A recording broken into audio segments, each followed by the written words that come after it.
अस्सलाम वालेकुम दोस्तों, क्या हाल चल है भाईजान। बात करेंगे थंबनेल के मतलब कि ये थंबनेल जो है वो आजकल लोग कौन सी एप्लीकेशन यूज़ करते हैं। अभी मई का महीना है, आज आखिरी तारीख है। 2022 में सबसे ज़्यादा इस्तेमाल किया जाने वाला स्पेशली पाकिस्तान में या पाकिस्तानी जो यूज़ करते हैं वो है उर्दू डिज़ाइनर।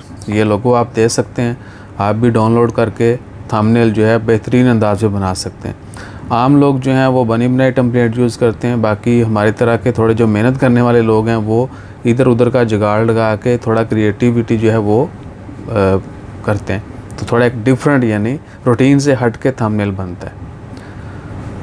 इसी का ट्यूटोरियल जो है वो भी आपके साथ छोटा सा शेयर कर देंगे कि इसी में जो है आप किस तरह बेहतरीन तरीके से थंबनेल बना सकते हैं।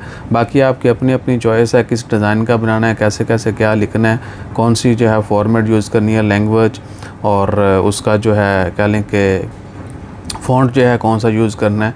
और ये भी कि फ्री में ही इतने फ़ीचर हैं कि आप थक जाएंगे, ठीक है ना। बाकी थोड़ा परचेज़ कर लेंगे, है भी सस्ता, तो आपको क्या है कि ऐड वैड नहीं चलेगी, थोड़ा जो टाइम ज़्यादा लगता है फ्री पर वो ख़त्म हो जाएगा, आपका टाइम बचेगा बस, और ऐड नहीं आएगी। तो अगली वीडियो में जो है मैं कोशिश करूँगा इसका एक छोटा सा जो है इसका ट्यूटोरियल भी बना दें ताकि आपको थोड़ी सी आसानी हो जाए कि किस तरह जो है आपने इसमें थंबनेल बनाना है। तो अपना ख्याल रखिए, दुआ में याद रखिए। मिलते हैं अगली वीडियो में। जज़ाकल्लाह, अल्लाह हाफ़िज़।